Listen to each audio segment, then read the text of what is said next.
प्रभु के पास जब हम आते हैं, खुदा का वचन हमारे जीवन में कार्य करता है, तो वो एक दिन के लिए नहीं है। हमें क्या करना है? हमेशा बने रहना है।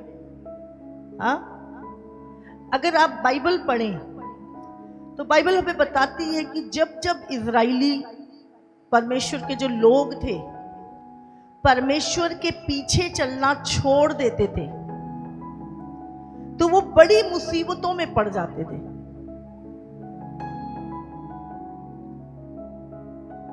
और जब जब वो चीजें जो परमेश्वर की नजर में बुरी हैं उनको करना शुरू कर देते थे और परमेश्वर के विरोध खड़े हो जाते थे, तो वो बहुत बार अपने शत्रुओं के वश में हो जाते थे। और परमेश्वर क्या था? परमेश्वर जो अपने लोगों के लिए लड़ता था, परमेश्वर हट जाता था उस जगह से, और लोग क्या है? दुश्मनों की गुलामी में चले जाते थे। आप जब परमेश्वर के साथ चलते हो तो फिर युद्ध तुम्हारा नहीं होता, युद्ध परमेश्वर का होता है। परमेश्वर तुम्हारी ओर से लड़ता है, परमेश्वर तुम्हारी सुरक्षा करता है, परमेश्वर तुम्हें मन्ना खिलाता है, परमेश्वर तुम्हारी जरूरतों को पूरा करता है। लेकिन होता क्या है, जब हमारी लाइफ कंफर्ट में आ जाती है और हमें लगता है कि सब कुछ अच्छा चल रहा है, और हम क्या करते हैं? वो काम करने लगते हैं जो परमेश्वर की दृष्टि में बुरे हैं। और परमेश्वर का हाथ उस जगह से हट जाता है और हम फिर से मुसीबतों में घिर जाते हैं। और हमें कई बार ऐसा लगता है कि परमेश्वर ने मुझे छोड़ दिया। न्यायों 6 हम निकालेंगे, उसका 1 पढ़ते हैं। तब इस्राएलियों ने यहोवा की दृष्टि में बुरा किया, इसलिए यहोवा ने उन्हें मिथानियों के वश में 7 वर्ष तक कर रखा। हालेलुया। यहाँ पे क्या लिखा है? इस्राएलियों ने परमेश्वर की नजर में क्या किया? बुरा किया, परमेश्वर के विरुद्ध चले, परमेश्वर की आज्ञाएं तोड़ी, परमेश्वर को छोड़ के अपने लिए काठ और पत्थर के देवता बना लिए, उनके पीछे चलने लगे, जीवित परमेश्वर को छोड़कर। और बाइबल में लिखा, जब उन्होंने परमेश्वर की दृष्टि में बुरा किया तो परमेश्वर ने भी उन्हें मिदानियों के, जो उनके दुश्मन थे, उनके शत्रु थे, 7 साल के लिए उनके वश में कर दिया।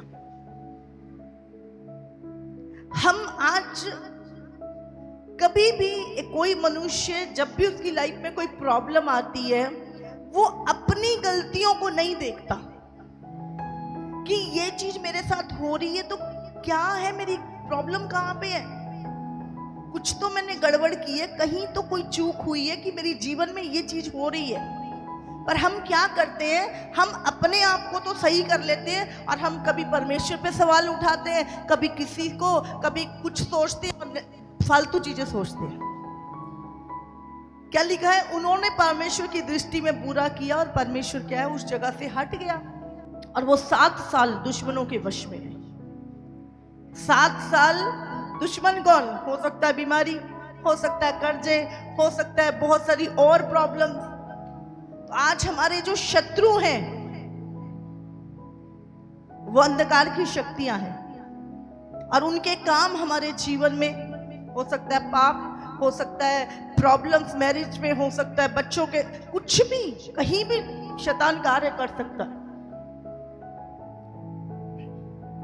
तब परमेश्वर ने अपना एक जन जिसका नाम गिदोन था उसको बुलाया और उसको परमेश्वर ने खड़ा किया।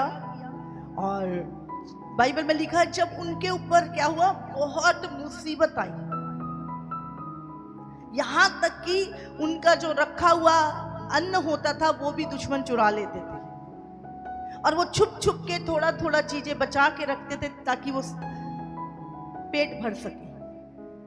और उनकी इतनी बुरी दुर्दशा हो गई, तब उनको याद आया, तब उनको परमेश्वर की याद आई और उन्होंने परमेश्वर को पुकारा। और जब परमेश्वर को उन्होंने पुकारा, हमारा परमेश्वर दयालु है, हाँ, वो हमेशा के लिए नहीं छोड़ देता। वो गलतियां करते हैं, हट जाता है, पर छोड़ता नहीं है। आंखें फिर भी उसकी हमारी तरफ ही लगी रहती हैं। कब ये मुझे पुकारेंगे, कब ये सही होंगे। और जब उन्होंने परमेश्वर को पुकारा और परमेश्वर ने गिदौन नामक एक व्यक्ति को चुना और उसके साथ 300 लोगों को, 32,000 लोगों में से 300 लोगों को, और उन्होंने जाके मिदानियों से युद्ध किया और परमेश्वर ने उस युद्ध को उन्हें जिताया। हालेलुया। तो जब हम किसी भी दुर्दशा में या किसी भी प्रॉब्लम में हैं, तो हमें सबसे पहले प्रभु से पूछना है, प्रभु क्या गलती हुई मुझसे, कहाँ पे मैं रॉन्ग हूँ परमेश्वर, कौन सी चीज मैंने तेरे वचन की तोड़ी है प्रभु, कहाँ पे मैं अनाज्ञाकारी हुआ, कौन सा काम मैंने तेरे विरुद्ध बुरा किया प्रभु। हमें क्या करना, अपने आप को दीन करना है और परमेश्वर के चरणों में जाना है और उस गलती को खोज के रिपेंट करना है और उसके बाद खुदा से दुहाई देनी है। वो तुम्हारी सुनेगा, वो तुम्हारी सुनेगा, और जिस गड्ढों में तुम हो परमेश्वर तुम्हें आजाद कराएगा। हालेलुया। परमेश्वर के साथ बने रहना, चलते जाना। हम पढ़ते हैं, फिर उसके बाद फिलिस्तीनियों के वश में चले गए। वहां पे प्रभु ने शिमशोन को भेजा और उनको छुड़ाया। आज हमारी लाइफ में जो बुलाहट परमेश्वर ने हमें दी है, जो काम परमेश्वर ने, जो सेवा परमेश्वर ने हमें सौंपी है, हम अपनी बुलाहट के प्रति कितने ज्यादा एक्टिव हैं। बुलाहट बहुत तरह की हो सकती है, बुलाहट एक तरह की नहीं होती है। हाँ, अभी मैं यहाँ पर बोल रही हूं, आप सोचो मेरा माइक ना चले, समझ रहे, तो मुझे प्रचार करने में प्रॉब्लम होगी। तो इस माइक सिस्टम को कोई संभाल रहा है, उसकी वो बुलाहट है, समझ रहे, वो काम कर रहा है तो मैं प्रचार कर रही हूं। तो कोई भी बुलाहट जो परमेश्वर ने दी है कोई छोटी बड़ी नहीं है, समझ रहे। परमेश्वर ने हर एक के जीवन में कोई ना कोई गिफ्ट दिया है, कोई ना कोई बुलाहट दी है, कोई ना कोई सेवा सौंपी है। तो क्या मैं उस सेवा के प्रति, उस बुलाहट के प्रति एक्टिव हूं कि नहीं? हालेलुया।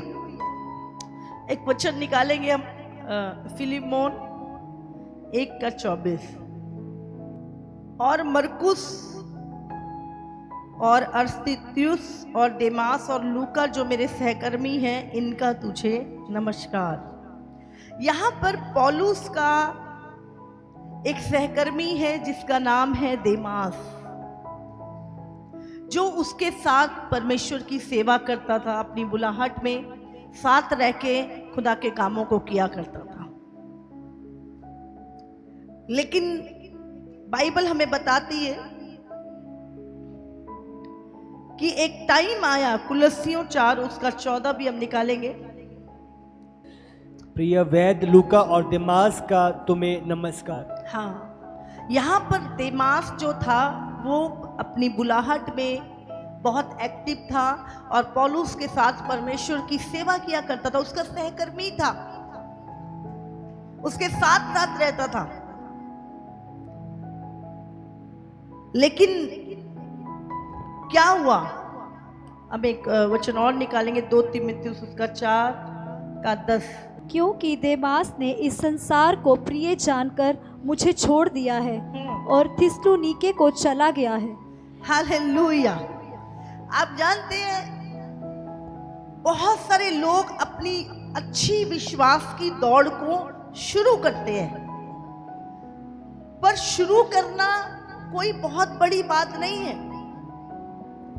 हमारी आंखें कहाँ लगी होती है, शुरुआत पे या एंड पे? कौन जीता, कौन इनाम लेके गया, कौन मेडल लेके गया? तो हमारी जो आंखें हैं वो एंड पे लगी होती है, समझ रहे? तो बहुत सारे लोग मसीह के साथ अपनी अच्छी दौड़ को शुरू तो करते हैं और हम यहाँ पर दिमास के बारे में पढ़ते हैं, जो पौलुस के साथ रहता था, पौलुस के साथ परमेश्वर की सेवा करता था, उसका सहकर्मी था। क्योंकि देमास ने इस संसार को प्रिय जानकर हाँ, मुझे छोड़ दिया है और पढ़ो, और थिस्सलुनीके को चला गया है। समझ रहे हैं? लेकिन बहुत सारे लोग क्या है, अच्छी दौड़ को शुरू तो करते हैं पर अपना पूरा सरेंडर नहीं करते अपनी लाइफ में, और फिर क्या है, परमेश्वर से ज्यादा उनको संसार प्रिय लगने लगता है, और वो क्या करते हैं, अपनी बुलाहट को छोड़ देते हैं, परमेश्वर की उस सेवा से हट जाते हैं। क्यों हट जाते हैं? वो परमेश्वर से अधिक संसार को प्रिय जानते हैं। आज भी बहुत सारे लोग परमेश्वर से बढ़कर उनके लिए संसार हो गया है, और उन्होंने परमेश्वर की सेवा, परमेश्वर के कामों को, परमेश्वर की बातों को, वो चीजों को छोड़ दिया। तो आज हमें फिर से परमेश्वर चाहता है कि उस पहले प्रेम में बढ़ना है। तो सबसे पहली चीज क्या? अपने जीवन में पहला स्थान परमेश्वर को, अपने जीवन में पहला प्यार यीशु, तब हम अपनी बुलाहट में बढ़ेंगे। और एक वचन और निकालेंगे, हमें कौन से बंधन मानते हैं? हाँ, बहुत सारे बंधन है। कौन सा? संसार का प्रेम, मेरा भाई का प्रेम, मेरी बहन का प्रेम, मेरे रिश्तेदारों का प्रेम, मेरे लोगों का प्रेम। वो प्रेम क्या कर रहा है? तुम्हें बांध देता है और परमेश्वर से दूर कर देता है। दूसरी चीज पढ़ेंगे एक वचन, मरकुस 4 उसका 19।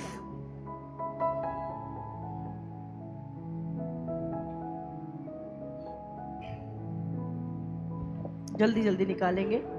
और संसार की चिंता और धन का धोखा और अन्य वस्तुओं का लोभ उनमें समाकर वचन को दबा देता है। हाँ, जो परमेश्वर का वचन तुम्हारे अंदर बोया जाता है, बाइबल में लिखा है, यदि तुम मुझ में और मेरा वचन तुम में बना रहा तो तुम जो चाहो मांगो तुम्हारे लिए हो जाएगा। हालेलुया।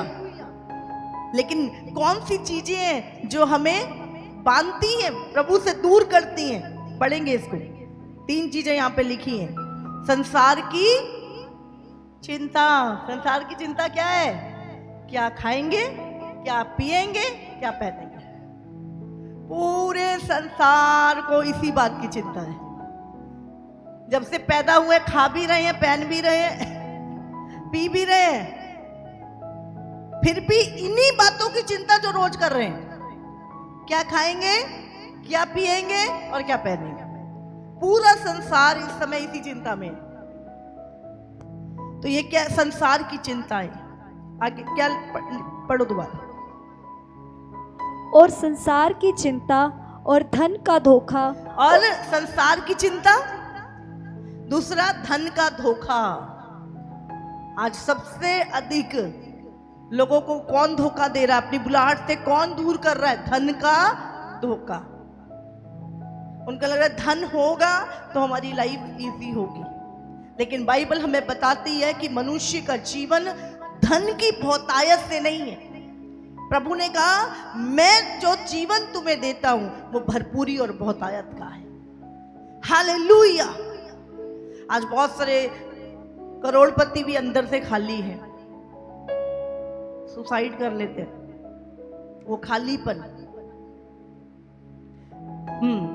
क्या है? संसार की चिंता, धन का धोखा और अन्य वस्तुओं का लोभ उनमें से अन्य वस्तुओं का लोभ।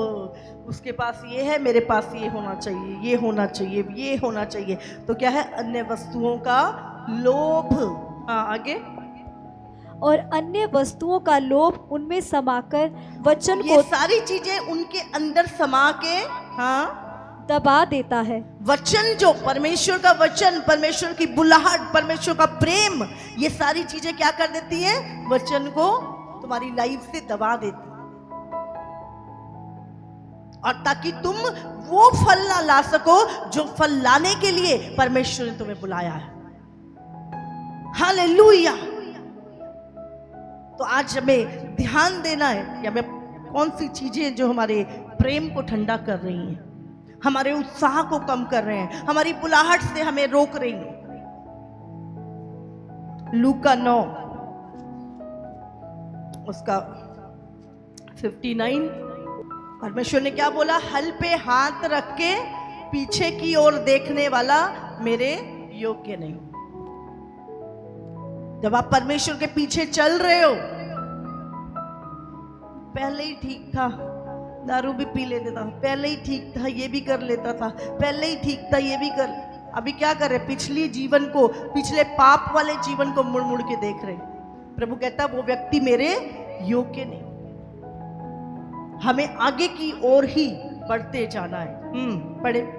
उसने दूसरे से कहा, मेरे पीछे हो ले।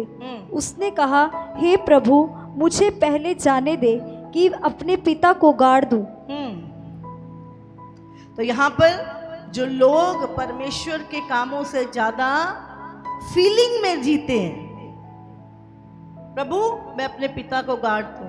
यीशु मसीह ने क्या बोला? मुर्दों को अपने मुर्दे गाड़ने दे, तू मेरे पीछे ले छोड़ ले। यहाँ पर बहुत कठोर बात थी ये, मुर्दों को मुर्दे गाड़ने दे, तू मेरे पीछे हो ले। कितना कठोर है प्रभु, क्या बोल रहा है प्रभु? फीलिंग वाले लोग, इमोशनल लोग कभी परमेश्वर के पीछे नहीं चल सकते। वो चलेंगे फिर गिरेंगे, फिर खड़े होंगे, फिर गिरेंगे, फिर खड़े होंगे, फिर गिरेंगे, वो आगे नहीं बढ़ पाते। परमेश्वर के साथ हमें चलना है, आज्ञाकारिता में चलना है, चलते जाना है। हमारी फीलिंग क्या कह रहा है, हमारा मन क्या कह रहा है, परिस्थितियां क्या कह रही हैं, हमें आगे बढ़ते जाना है और पूरा प्रतिफल प्राप्त करना है। हालेलुया। दूसरे हमें अच्छा कहें, हमें बुरा कहें, हमें अपनाएं, हमारी प्रशंसा करें, हमारी निंदा करें, कोई मैटर नहीं। बहुत सारे लोगों की प्रशंसा चाहते हैं। हाँ, कोई अच्छा कहेगा तो मैं काम करूंगा, कोई नहीं कहेगा तो नहीं करूंगा, 4 बंदे मेरी प्रशंसा करेंगे तो मैं करूंगा। पौलुस को रोज जब वो जाता था मार पड़ती थी। कौन अप्रिशिएट कर रहा था उसको? भाई तू अच्छा काम कर रहा है। कौन कर रहा था? कितने दुख उससे उठाए, उसके दुखों का वर्णन नहीं है। 5 बार वेते खाई, 2 बार कोड़े खाए, कितने दुख उसने सहे। कोई चीज उसकी बुलाहट से उसको रोक नहीं पाई। आज हमारे पर जरा सी प्रॉब्लम आती है, हम चीखे मारने लगते हैं। हालेलुया। और फिर हम क्या करते हैं? हम नहीं मेरे से नहीं हो रहा, हम अपनी प्रॉब्लम में बैठ जाते हैं और हमारा उत्साह, हमारी बुलाहट, हमारा प्रेम सब कुछ ठंडा हो जाता है। जब हम परमेश्वर में आए हैं तो हमें क्या करना? अपनी आशा में आनंदित रहना है, आगे बढ़ते जाना है। हालेलुया। कोई हमें ग्रहण करे, कोई हमें ग्रहण ना करे। पौलुस जहां जाता था 99% उसको लोग ग्रहण नहीं करते थे, एक्का दुक्का लोग उसको ग्रहण करते थे। फिर भी उसने अपनी बुलाहट से पीछे नहीं, अपने कामों को करना नहीं छोड़ा। आज मैं गया था, आज मुझसे किसी ने अच्छे से बात नहीं की, मैं नहीं जाऊंगा अगली बार। आज मैं गया था, हाँ मुझे शाबाशी मिली, अब मैं अगली बार भी जाऊंगा। कोई मैटर नहीं करता, आपका प्रतिफल देने वाला आपको देख रहा है। कोई आपको नहीं देख रहा, परमेश्वर आपको देख रहा है। हालेलुया। और कोई भी आपका प्रतिफल आपसे छीन नहीं सकता। जो चीजें परमेश्वर ने रखी है उसे कोई नहीं छीन सकता। हालेलुया। लूका 14 उसका 26 वचन। यदि कोई मेरे पास आए और अपने पिता और माता और पत्नी और बच्चों और भाइयों और बहनों वरन अपने प्राण को भी अप्रिय ना जाने, तो वह मेरा चेला नहीं हो सकता। हालेलुया। प्रभु क्या कर रहा है यहाँ पे? मुश्किल है? यीशु के वचन पे चलने वाला हर एक व्यक्ति दुनिया का असली संत है। मैं कहती हूं चोगे पहनने वाले नहीं, लेकिन जो यीशु के वचन पे चलते हैं वो असली संत हैं। हालेलुया। यहाँ पे प्रभु कहता है जो कोई अपने माता पिता भाई बहनों अपने खेत खलियानों यहाँ तक कि अपने प्राण से भी बढ़कर मुझसे प्रेम ना करे वो मेरे योग्य नहीं। अपना प्राण भी कुछ नहीं है। हालेलुया। समझ आ रही है आपको? जब हम परमेश्वर के पीछे चलते हैं तो हमें अपने जीवन में पहला स्थान प्रभु को देना है। भजन संहिता 69 उसका 9 हम पढ़ेंगे।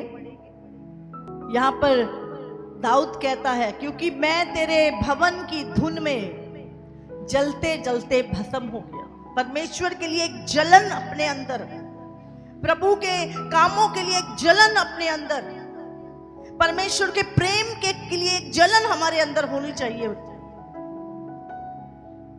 और उस कहता है मैं जलते जलते अपने अंदर ही अंदर भस्म हो।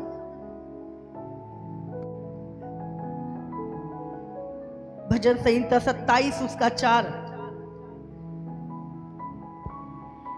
एक वर मैंने यहोवा से मांगा है, उसी के यत्न में लगा रहूंगा कि मैं जीवन भर यहोवा के भवन में रहने पाऊं, जिससे यहोवा की मनोहरता पर दृष्टि लगाए रहूं और पढ़ो। और उसके मंदिर में ध्यान किया करूं। हालेलुया। कहता मैंने एक वरदान परमेश्वर से मांगा है। आज परमेश्वर हमसे, अगर हम परमेश्वर से क्या मांगते तो क्या मांगते हैं? यहाँ पर दाऊद कहता है मैंने परमेश्वर से एक वरदान मांगा है। और क्या वरदान मांगा है? कि मैं उसी के यत्न में लगा रहूं, उसको प्रसन्न करने में लगा रहूं, उसकी सेवा करने में लगा रहूं। परमेश्वर में मुझे ये यत्न दे, ये सामर्थ्य दे। और आगे कहता है और मैं जीवन भर, कब तक? जब तक आशीष ना मिल जाए तब तक सेवा करूंगा।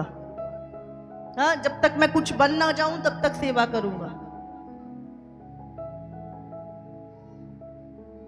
हम बहुत बार जब तक मेरी जॉब ना लग जाए तब तक फास्टिंग करूंगा, जब तक ये ना हो जाए तब तक टाइट पाऊंगा, तब तक प्रार्थना ना सुन ली जाए तब तक संगति में जाऊंगा। यहां पर दाऊद जो है एक राजा है और वो क्या कहता है? परमेश्वर मैं एक ही वरदान मांगता हूं कि मैं यत्न से तेरी सेवा करता रहूं और मैं जीवन भर यहोवा के भवन में रहने पाऊं। हालेलुया। मैं जीवन भर परमेश्वर तेरे भवन में रहने पाऊं, तेरे भवन की सेवा करने पाऊं। प्रभु मैं जीवन भर तेरी संगति करता रहूं परमेश्वर, और जो भी मुझसे बन पड़े वो मैं तेरे लिए करने में यत्न करता रहूं परमेश्वर। हालेलुया। जिससे यहोवा की मनोरता पर दृष्टि लगाए रहूं और उसके मंदिर में ध्यान किया करूं। हालेलुया। क्या मांग रहा है दाऊद यहां पर? एक राजा की प्रार्थना है कि प्रभु मैं तुझ में यत्न करता, तेरे भवन की ओर लगा रहूं। प्रभु मैं क्या करूं तेरे लिए? वो मांग रहा है। आप क्या मांग रहे हैं? आज आपकी प्रार्थनाएं क्या है? आप क्या मांग रहे हैं परमेश्वर से? दाऊद की प्रार्थना ये है, क्या हम मांग रहे हैं वो जो दाऊद मांग रहा है इस टाइम पर? इसीलिए परमेश्वर कहता है दाऊद मेरे मन का सा व्यक्ति है। आप पर दाऊद के मन के से व्यक्ति बनना चाहते हैं? वो कहता है कि मैं जीवन भर यहोवा के भवन में रहने